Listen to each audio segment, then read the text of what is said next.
వెంకటేష్ గారి సైంధవ్ ట్రైలర్ చూడగానే నాకు మెయిన్గా లొకేషన్స్ చాలా రిచ్గా ఉన్నాయి.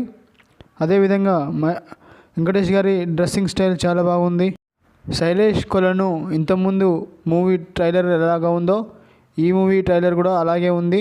చాలా డీసెంట్గా ఉంది. ట్రైలర్లో చూపించిన విధంగా తన పాప ఆరోగ్యాన్ని కాపాడే ఒక ఇంజెక్షన్ కోసం జరిగే ఒక స్టోరీ అని అర్థమవుతుంది. బ్యాక్గ్రౌండ్ స్కోర్ ఇంకొంచెం బాగా బెటర్ కొట్టి ఉంటే బాగుండేది అనిపించింది నాకు. బట్ శైలేష్ కొలను డైరెక్షన్, సినిమాటోగ్రఫీ, లొకేషన్స్ చాలా బాగున్నాయి. శైలేష్ కొలను మూవీస్ ఎలాగా ఉంటాయంటే ట్రైలర్లో తక్కువ చూపించి, ఎలివేషన్ సీన్స్ తక్కువ చూపించి థియేటర్లో చాలా ఎక్కువగా చూపిస్తాడు. శైలేష్ కొలను మూవీ స్టైల్ అలాంటిది. ఈ మూవీ కూడా అలాగే ఉంటుందని అనిపిస్తుంది నాకు కూడా. వెంకటేష్ గారి డైలాగ్ డెలివరీ కూడా చాలా బాగున్నాయి. నాకు వెంకటేష్ గారి ఆ బైక్ సీన్స్ చాలా బాగా నచ్చాయి. మూవీలో